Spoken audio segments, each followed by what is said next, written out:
Halo Sobat Lentera, bertemu lagi dengan saya Suwardiman Eko dalam program Lentera Talk. Kali ini di bulan Desember kita akan membahas tentang topik-topik seputar Natal. Nah, ada banyak hal yang kita bicarakan di dalam Lentera Talk kali ini, dan bersama saya hari ini narasumbernya adalah Pendeta Tony Nardi Wiono.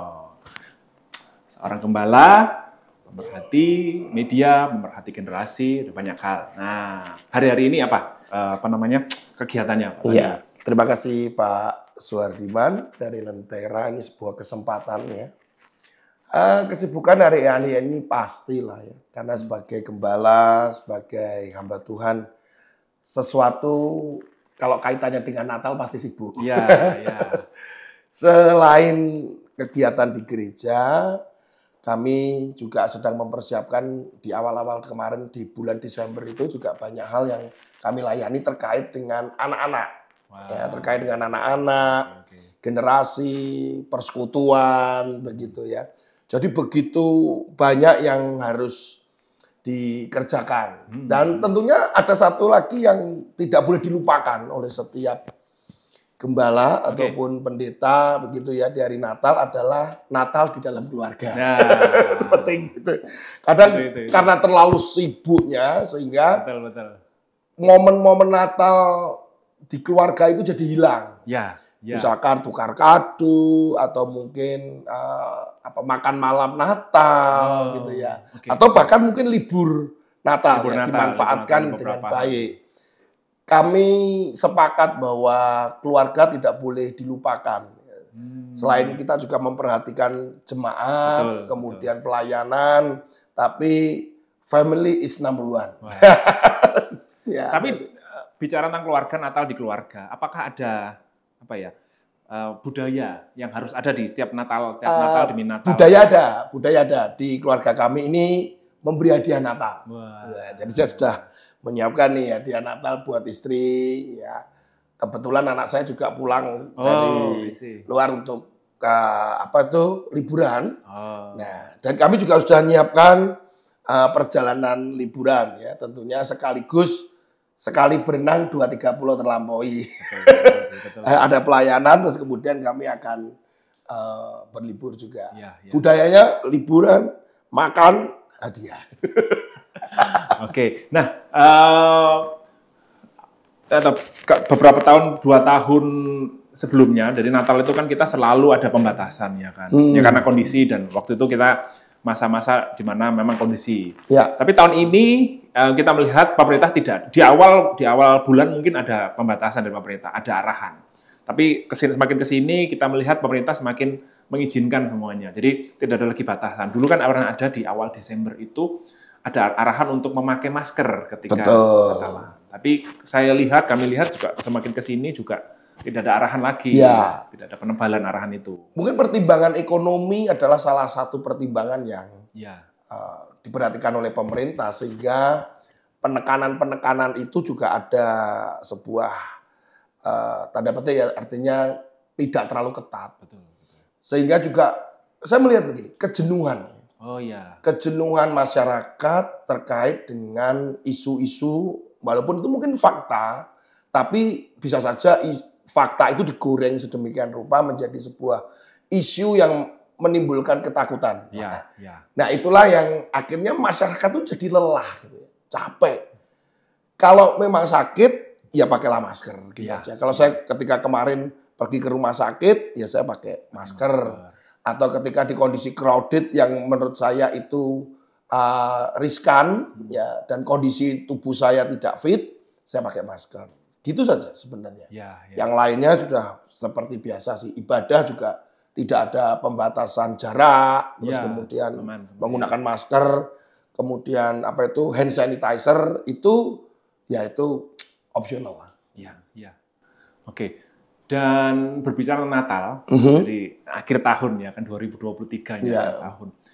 Dan saya bicara tentang tahun depan ini Pak Tony. Jadi ketika kita bicara Natal di akhir tahun, tapi juga satu sisi kita juga mesti menatap tahun depan. Tahun politik, tahun 2024 ada banyak hal yang kita lakukan. Ada pileg, ada pilpres, ada banyak hal. Nah, sebagai umat Kristiani dan sebagai pendeta, gembala, sebenarnya apa sih Pak Tony lihat dalam hari-hari ini? Jadi kan juga masa-masa ini adalah masa-masa kampanye ya. During kita Natalan, kita berkumpul secara massa juga banyak, tapi juga ini adalah masa kampanye sebenarnya. Nah, sebenarnya apa sih yang Pak Tony lihat dalam kondisi-kondisi hari ini? Begini, di awal tahun ini, 2023 itu, saya dipercaya di Departemen Pemuda dan Anak Bamak Surabaya. Kami berdiskusi, kami rapat terkait dengan konstelasi politik yang ada, yaitu setahun sebelum nanti pesta rakyat itu, apa yang harus kita lakukan dan bagaimana kita memberikan dampak buat anak-anak muda di Surabaya sebenarnya. Dari situ kita menemukan bahwa sekarang ini kan banyak sekali segmennya ya, difokuskan kepada begitu banyaknya kaum milenial, generasi milenial dan generasi Z gitu ya, yang menjadi sasaran di mana mereka yang masih muda, mereka bergairah dan pemilih-pemilih mula-mula gitu. Mereka belum mengerti banyak tentang politik, mereka belum mengerti dan punya pengalaman terkait dengan kepemerintahan. Mereka tidak tahu atau kurang tahu tentang sejarah perpolitikan di Indonesia. Maka kami dari pemimpin-pemimpin pemuda itu ketika kemarin kami berkumpul dan rapat itu, bagaimana menyadarkan mereka untuk melihat sebuah kondisi pemerintahan dan Indonesia di masa depan. Salah satunya adalah bagaimana mereka itu tidak golput, itu dua aja. Bahwa mereka ikut menyoblos, mereka ikut memilih, karena itu akan menentukan Indonesia 5 tahun ke depan. Kalau sampai mereka itu mengalami kebingungan karena tidak tahu, maka tugas kami dari pemimpin-pemimpin pemuda, dan ini juga untuk para pendeta gembala, adalah memberikan arahan, ya, arahan dalam arti secara global gitu ya, artinya secara menyeluruh tentang pentingnya keterlibatan setiap orang percaya itu untuk terlibat dalam pemerintahan dengan menggunakan hak pilihnya. Nah, ini memang nggak mudah ya, Pak Hardy, nggak mudah sekali karena masing-masing pasti punya dengan kepentingan, dengan apalagi bombardir informasi yang simpang siur, hoax, ya, para buser yang begitu gencar itu, mana yang benar, mana yang enggak, jadi mereka pada kebingungan. Sehingga tugas daripada para pemimpin agama, dalam hal ini hamba Tuhan dan pendeta, harus benar-benar bisa dipercaya untuk memberikan sosialisasi tentang pentingnya keterlibatan orang percaya itu, terutama anak-anak muda, di dalam pesta rakyat di tahun depan. Itu yang kami lagi concern. Nah, kalau saya ditanya gini, Pak Tony, apakah Pak Tony juga akan memberikan arahan kepada jemaatnya gitu? Oh, saya pasti akan memberikan arahan pada waktu yang tepat gitu ya. Lu berarti gereja itu bisa dianggap sebuah berpolitik? Oh, bukan begitu. Pengertiannya kan bukan demikian. Ya. Nanti akan pertanyaannya akan mengembang pada bagaimana politik dengan agama gitu atau keyakinan gitu. Tapi jemaat itu kan juga warga negara Indonesia gitu. Yang mereka juga harus nggak bisa asal pilih hanya karena iming-iming ini dan itu atau kampanye yang seperti apa, sehingga dengan naifnya mereka akhirnya memilih yang salah misalnya. Jadi itu tugas kita sebagai orang percaya dan pemimpin gereja. Karena sebenarnya ketika Natal gini kan semua jemaat berkumpul. Maksudnya itu adalah peluang di mana ada terjadi banyak penumpukan massa. Jadi ada terjadi peningkatan kehadiran dibandingkan bulan-bulan sebelumnya. Jadi ada di mana mereka yang tadinya di luar kota datang ke kota asal, ke Surabaya, dan itu jadi bertambah. Nah, saya juga melihat itu adalah peluang di mana satu, sebagai pemimpin mengedukasi kepada jemaatnya. Tapi sisi lain juga ada yang tidak bertanggung jawab, oknum yang tidak bertanggung, menggunakan itu sebagai wahana untuk menginformasikan kepentingan politiknya. Nah, bagaimana sebenarnya sebagai pendeta, sebagai gembala, Pak Tony menyikapi hal ini? Jadi, gimana jemaat ini bisa cerdas melihat arah ini adalah edukasi atau ini adalah arahan yang secara spesifik? Gitu. Ya, kita mungkin membaginya ke dalam dua hal seperti Pak disampaikan ya. Ini bentuknya edukasi atau mengarahkan, kan, gitu ya. Kalau edukasi, kita harus menggunakan edukasi itu terkait dengan penyadarannya dia ya untuk hal seperti itu. Kalau pengarahan kan sudah, contoh ini begini, di sinode kami itu sudah ada guidance sebenarnya bahwa gereja tidak boleh digunakan sebagai sarana kampanye terselubung. Misalkan begini, ketika mengundang seorang pembicara, tiba-tiba pembicara tersebut memberikan yang memberikan arahannya itu benar-benar itu berbau agenda politik gitu ya. Contohnya bahwa ini begini gitu. Itu enggak, karena saya pernah terjebak di sana gitu pernah terjebak di sana. Maju ternyata menggunakan kode-kode tangan tertentu dan waduh ini sudah terlanjur di depan nih gitu Nah, hal itu menjadi, dan kedua pemasangan spanduk dan sebagainya. Itu sudah ada aturan-aturan. Kemudian logo sinode atau gereja tidak boleh tertempel di alat-alat kampanye misalkan. Itu sudah ada arahan. Memang di sini kalau ditanyain sikap bahwa tergantung masing-masing ya Pak Ardi. Sebagai hamba Tuhan dia punya integritas dalam kaitan begini. Kalau itu tujuannya untuk menggali aspirasi rakyat, ya kita boleh-boleh saja. Ada hearing, tapi jangan di gereja lah. Ya maksudnya aspirasi rakyat di gedung serbaguna manalah. Kemudian mengundang orang-orang percaya ke sana, kebetulan ini dari partai A, partai B, partai C dan sebagainya. Karena memang mereka punya kesempatan untuk menggali aspirasi itu gitu. Mereka punya budget, mereka punya agenda untuk aspirasi itu, walaupun ada kaitan dengan agenda politik misalkan gitu. Jadi kita nggak apa-apa aja dengerin aja aspirasi. Karena memang kalau kita juga orang percaya tidak punya perwakilan di pemerintahan, siapa yang akan memperjuangkan, maaf saya harus katakan kadang ketidakadilan, terus kemudian ketika kita sebagai orang percaya punya masalah, sederhana aja lah, misalkan ada jemaat kami yang tidak punya hak sipil terkait dengan KTP misalnya. Nah, terus kita harus kemana kalau kita ada perwakilan kita di di legislatif itu gitu. Jadi kita juga harus melihat tentang kondisi pangan. Kita jangan berdoa saja. Kita berdoa oke, tapi ketika ada seseorang yang atau presiden, calon presiden dan sebagainya punya strategi tertentu tentang kondisi krisis pangan, krisis energi. Jadi kan kita tahu, ini kita perlu dukung karena kita juga dukung doa, kita gerakkan. Karena hal seperti ini harus demi bangsa ini. Banyak kan orang Kristen tuh gini, yang penting doa aja, doa aja. Ya saya percaya doa itu penuh kuasa gitu. Tapi ya kembali lagi, cuma doa tanpa iman tanpa perbuatan ya mati lah gitu kan. Gitu nggak bisa apa-apa juga. Pak Tony, ini saya ada begitu tadi ya.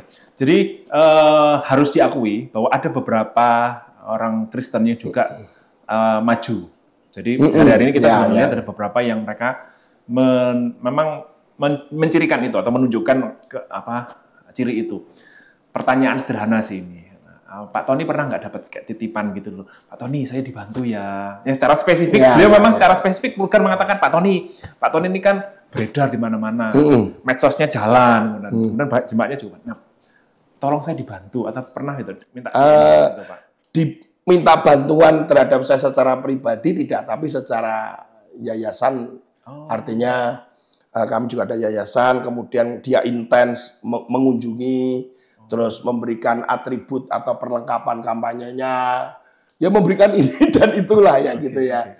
Terus kemudian mulai menanyain kabar dan sebagainya kan. Itu gini, intensitas pertemuan, percakapan komunikasi itu membuat kita menjadi terpikirkan lah.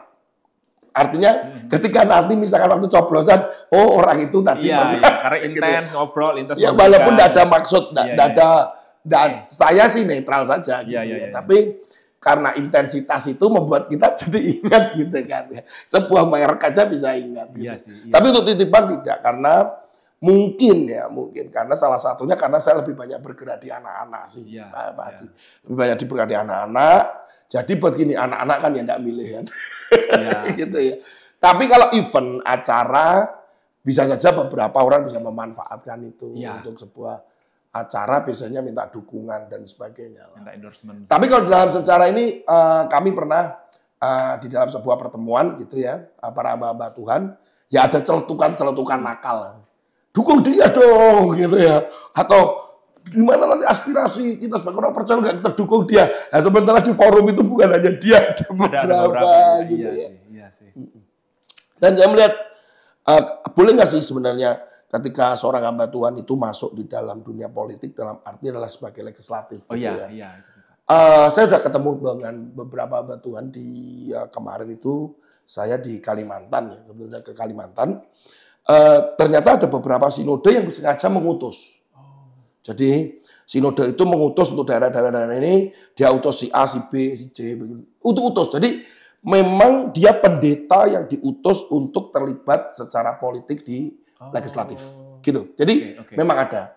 Yang kedua, saya ketemu dia dicalonkan oleh masyarakat di sana karena kontribusinya dia baik sekali. Dia seorang ibu, didukung, bahkan begitu ada isu dia didukung, para pengusaha biasa langsung merapat, merapat, dan sempat dijanjiin bahwa dia nggak perlu keluar duit, gitu ya. Artinya mereka akan support, mereka sudah diem aja. Pokoknya jalan. Dibantu. Ya, tapi ternyata si ibu ini dipanggil oleh sinode. Dipanggil oleh sinode, dia sampai ke Surabaya. Kemudian dia dihadapkan pada sidang, disuruh milih, bukan melarang, disuruh milih. Kalau mau terlibat di politik, dia harus melepaskan jabatan kependetaannya. Kalau dia memang melepaskan politik itu, ya dia akan tetap dalam jabatan kependetaan. Saya melihat bukan sinode itu melarang, tidak, tapi supaya lebih prioritas. Kalau orang terlibat di legislatif, maka bahkan lebih dari separuh hidupnya akan fokus di sana. Nah, sementara dia kan menggembalakan jemaat, gitu ya. Jadi hanya pada pertimbangan itu. Jadi boleh nggak? Oh ya boleh, banyak ada hamba-hamba Tuhan yang memang mau terlibat di sana. Apapun alasannya ya, walaupun si ibu ini akhirnya menceritakan bagaimana di dunia sana sangat panas sekali dan sulit untuk berintegritas gitu ya. Itu sampai ada seorang pendeta juga ditampar ya. Jadi ini kisah nyata. Karena hanya dia tidak mau menandatangani sesuatu yang itu adalah kebohongan gitu. Jadi dia tidak mau tanda tangan. Kalau dia tidak mau tanda tangan, maka semua anggota di komisi itu kan tidak dapat bagian, gitu ya. Betul. Nah, dia tidak mau tanda tangan. Apa yang terjadi? Dia ada tekanan-tekanan sampai tekanan fisik, sampai ada pemukulan dan sebagainya. Harus tanda tangan. Nah, itu integritasnya kan terkoyak. Jadi kuat nggak? Gitu. Pertanyaannya kuat nggak? Gitu ya. Pak Hardi kuat nggak? Kita di media saja. Nah, tugas media ini kan sebenarnya kita menyampaikan informasi. Kalau di Lentera TV kita bicara tentang bagaimana kita menginspirasi perubahan.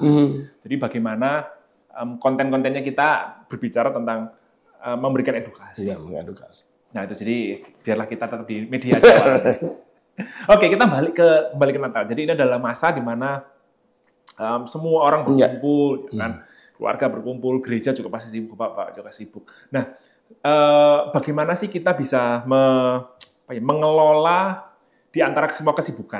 Pak Tony kan juga pasti sibuk, ada beberapa hal. Nah, bagaimana mengelola agenda pribadi dan juga agenda umum, public agenda. Jadi misalkan mesti ke sini, tapi bagaimana juga mengelola bersama dengan keluarga? Oh ya, itu sebetulnya sederhana sekali ya. Sementara kita selama kita punya komitmen, maka kita akan membuat yang namanya perencanaan. Artinya prioritas itu diturunkan dalam sebuah perencanaan tentunya ya. Jadi, ini tanggal sekian ini akan begini, tanggal sekian akan begitu. Dan kemudian kita akan melakukan ini, kemudian kita akan bersama-sama. Jadi pengaturannya juga harus harus baik sih, perencanaannya harus baik. Jadi misalkan hari ini, misalkan begitu, ya saya sudah harus rencanakan. Oh hari ini saya akan ke luar kota, anak-anak dan istri akan ikut. Itu kita harus atur sebagian rupa. Memungkinkan gitu ya? Memungkinkan. Kapan kita bisa? Bahkan termasuk gini, kita bisa nggak nonton gitu ya. Nah gitu ya. Jadi kita atur sedemikian rupa. Bukan. Jadi kalau saya secara pribadi tetap kembali lagi seperti Pak Ardi tadi juga singgung, keluarga itu nomor 1. Gitu. Pelayanan, yes, tapi keluarga is number 1. Kita nggak bisa melayani Tuhan di Natal ini dengan luar biasa, tapi kita kehilangan momen di keluarga kita sendiri di dalam momen Natal. Itu, waduh, enggak lah. Karena saya ingat ketika banyak momen Natal bersama dengan ibu saya gitu, itu selalu memorable. Gimana waktu menghias pohon Natal, bagaimana makan malam, bagaimana lagu Natal di rumah, itu kan memorable. Nah sementara seringkali kita tuh kehilangan momen itu gitu loh. Nah jangan sampai itu kita kehilangan momen itu. Karena kalau candlelight kan sudah diganti lampu, lampu handphone. Untuk alasan simplicity sih. Ya enggak lah itu alasannya pengiritan. Takut karpetnya rusak. Takut kursinya bolong. Dan kalau pakai handphone sendiri kan enak. Langsung kayak konser-konser itu. Saya sering beberapa kali kemarin mereka gunakan lampu handphone masing-masing. Nah, itu repot ya. Jadi tapi kesan khidmatnya gitu ya. Ada sedikit sesuatu yang lost gitu. Kalau lampu itu masih nggak apa-apa, maksudnya kayak lampu yang lilin LED itu nggak apa-apa. Tapi kalau handphone rasanya pegang handphone gitu ternyata selfie atau video. Gitu. Gua ini candlelight. Bukan candlelight, Pak. Itu. Lampu light gitu. Oke. Nah, berbicara itu makna Natal tadi Tony. Kalau menurut pandangan Pak Tony sebenarnya apa sih yang kita bisa refleksikan dari momen Natal ini sebenarnya? Oke. Yesus itu dikatakan sebagai Prince of Peace. Di dalam Yesaya itu dikatakan bahwa 700 tahun sebelum Yesus lahir itu akan lahir seorang anak dari perempuan atau perawan Maria itu. Dan kemudian dikatakan di situ dia akan disebut sebagai penasehat ajaib gitu kan ya. Ada kuasa di tangannya dan salah satu di situ disebutkan juga adalah Prince of Peace. Artinya Raja Damai. Nah, di momen Natal ini terkait dengan perpolitikan yang akan terjadi ke depan, saya lebih menangkap pada bahwa damai itu penting. Jangankan kita sebagai orang di luar sana, sebagai orang percaya saja dengan adanya musim-musim politik yang memanas ini sudah pada mulai panas. Ada gesekan-gesekan. Ada gesekan-gesekan. Bukan secara personal karena statement personal itu dibawa dalam sebuah institusi. Contohnya gini lah, saya ngomong, saya ini partai ini, milih ini, misal nih contohnya. Maka dianggap bahwa gereja atau rekan saya semua di dekat saya itu juga memilih hal yang sama. Nah kemudian kalau dari teman dan gereja yang berbeda, terus ini kan jadi gesekan.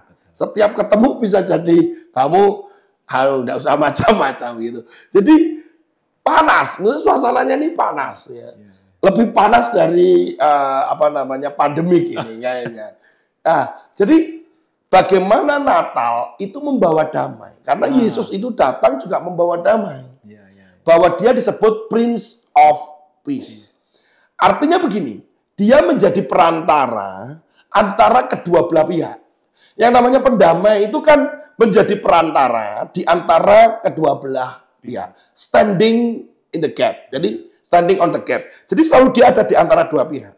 Makanya Yesus ketika dia datang ke dunia itu, dia kan standing on the gap. bahwa bagaimana mempertemukan manusia yang berdosa itu kan yang nggak ketemu dengan Tuhan, dengan Bapaknya. Dia tuh standing in the gap, kemudian dia akhirnya mati di atas kayu salib itu kan mendamaikan antara manusia dengan Allah kan gitu. Jadi itulah sebenarnya kalau kita mengerti memahami makna Natal itu di situ sebagai Prince of Peace. Yang kedua adalah bahwa kita ini diberi damai sejahtera. Dan itu berlangsung terus-menerus. Jadi sebenarnya ketika kita percaya pada Yesus, sebenarnya ada damai sejahtera. Damai sejahtera dunia bisa menipu. Memberikan kita supaya damai, tenang. Tetapi kan sifatnya adalah sementara. Tapi kalau kita sebagai orang percaya, maka damai sejahtera itu benar-benar itu terus-menerus. Walaupun keadaannya chaos di mana-mana. Jadi kalau gini, nanti di sini nggak menutup kemungkinan ya. Di sana panas, di sini panas. Kita ada damai sejahtera nggak? Kita sebagai orang percaya harus ada damai sejahtera gitu ya. Terus kemudian kalau nanti ada muncul jargon ini, jargon itu, tagline itu, bisa nggak kita tetap bisa menjaga damai sejahtera itu? Saya ketika melihat itu kan terjadi sebenarnya panas memanas terjadilah di hati kita gitu. Kok gini sih? Mereka kok begitu sih? Nah, kita sebagai orang percaya adalah bahwa kita harus minta damai sejahtera yang terus-menerus itu membuat kita lebih tenang. Tidak terpengaruh oleh hal-hal yang menjerumuskan. Di mana berita-berita itu belum tentu benar. Karena berita ini akan digoreng sedemikian rupa, termasuk dalam krisis-krisis global. Yang mana kita sendiri adalah ada di dalamnya. Contoh, perang misalkan. Perang, kita mau berbicara kemanusiaan. Nah, itu kan gini, kamu ada di pihak mana? Kamu kayaknya Kristen, kamu di sana, kamu sini. Nah, sebetulnya kan bukan berbicara masalah itu saja. Sehingga kita bisa ada di posisi yang benar-benar ada damai sejahtera. Sehingga kita ada chaos apapun, kita tetap ada damai sejahtera. Yang ketiga, makna Natal itu adalah bagaimana kita itu menjadi pendamai di tengah kekeosan itu. Tadi kan yang kedua, tadi kan saya damai dulu. Karena saya meminta damai sejahtera itu dalam diri saya. Yang ketiga adalah bagaimana kalau misalkan Pak Hardy dengan siapa anaknya misalkan beda politik gitu kan. Ya sudah lah, usah beda politik, sana pergi ke warung, ngopi, ngeteh dulu, minum jus. Nah, itu tugas kita sebagai orang percaya gitu. Kenapa? Jadilah seperti Yesus, yang mana Yesus mendamaikan antara manusia dengan Allah gitu. Nah, itu sih secara politis di dunia politik untuk tahun-tahun ke depan, sehingga makna Natal hari ini atau tahun ini adalah berbicara tentang bagaimana kita menjadi pendamai gitu. Pendamai karena Yesus sendiri adalah Raja Damai itu. Ya, pesan ini menjadi penting ya bicara pendamai karena pasti masuk ke tahun depan kita akan beberapa ahli mengatakan atau beberapa pengamat mengatakan pemilu tahun depan ini akan sangat berbeda dengan pemilu sebelumnya. Dan saya pikir bagaimana kita mengantisipasi hal itu, bagaimana kita bisa menjadi pendamai. Kalau kita dengar penuh drama katanya, penuh drama Korea. Tapi gini, kita sebagai pendamai itu sebetulnya seperti Indonesia. Indonesia itu yang dikatakan bebas aktif itu kan berarti non-blok ya. Dimanapun posisi Indonesia yang harusnya idealnya adalah dia memang pendamai. Maka setiap peperangan yang terjadi tidak boleh ada keterpihakan. Bahwa peperangan yang terjadi karena di dalam pembukaan Undang-Undang Dasar itu pun dikatakan bahwa agar peperangan di dunia itu tidak ada ataunya menjadi pendamai. Nah, sebenarnya Indonesia lebih pada pendamaian. Betul. Bahwa antara satu negara dengan negara yang lain, satu negara dengan negara lain. Kemudian di belakangnya pasti ada kemanusiaan yang terkait dengan korban, bantuan. Kan begitu, tidak boleh. Jangan sampai melenceng sebenarnya. Nah, kita juga sebenarnya prinsip yang Indonesia lakukan, bukankah itu juga prinsip yang seperti orang percaya yang harus lakukan? Bahwa kita juga harus pendamai. Kita ketika nanti ada kampanye, kemudian kita lihat, ya memang begitu. Kadang saya lebih gini ya, Pak Hardy, ketika lihat debat presiden, saya bukan, walaupun kadang mungkin tertawa gitu ya, tapi kasihan. Jadi lebih begini, saya bukan lagi gini, oh ini mengecam itu, enggak, saya lebih begini, kasihan ya. Gitu. Kasihan itu dalam arti gini, sayang. Jadi bukan lagi kebencian, tetapi karena sudah ada damai sejahtera di dalam diri saya gitu. Betul. Wah, luar biasa ini hari ini. Ini apa ya, materi yang daging. Jadi apa yang Pak Tony sampaikan ini luar biasa. Jadi menjadi penting buat kita untuk bersama-sama antisipasikan, lakukan. By the way, kita sampai di akhir-akhir ini Lentera Talk kita. Dari Pak Tony mungkin ada yang mau disampaikan kaitannya dengan Natal, kemudian masuk ke tahun 2024, apa yang menjadi... Yang menjadi concern saya itu adalah sebagai orang percaya, saudara, kita itu ada di tengah masyarakat. Firman Tuhan pernah berkata bahwa engkau ada di sebuah negeri ini, yaitu Indonesia, berdoalah buat negeri ini, dan kerjakanlah di negeri ini. Lakukan sesuatu. Kalau saudara sebagai orang percaya, Anda yang mendengarkan atau melihat hari ini, Anda berkata, capek saya, lelah dengan apa yang terjadi di masyarakat atau di dunia ini atau di Indonesia misalkan. Kemudian saudara nggak melakukan apa-apa, itu malah menjadi hal yang tidak diinginkan Yesus. Karena Yesus melakukan sesuatu untuk terjadinya keselamatan dan damai di bumi. Oleh karena itu, saya, Tony Nardiono, sebagai hamba Tuhan sekaligus pemerhati, pendidikan, media, mohon untuk kita terlibat secara aktif dengan dipenuhi hikmat, jadilah pendamai di tengah kondisi panasnya politik ini. Dan kerjakanlah sesuatu, berikanlah dampak buat masyarakat. Dan jangan lupa, doakan untuk negeri ini. Dan kita akan melihat negeri yang disertai Tuhan, penuh damai sejahtera karena Anda. Luar biasa. Ini terima kasih untuk waktunya, terima kasih buat kebersamaannya di Lentera Talk. Apa yang kita bicarakan, apa yang kita sampaikan, semoga bisa memberikan inspirasi kepada penonton, Sobat Lentera. Nah, Sobat Lentera, demikianlah Lentera Talk pada hari ini. Ada hal yang akan kita lakukan di masa-masa Natal ini, ketika berkumpul, jadilah pendamai. Jadilah memberikan edukasi, menjadi pendamai buat yang lain. Demikian, dengan saya Suhardiman Eko, sampai jumpa.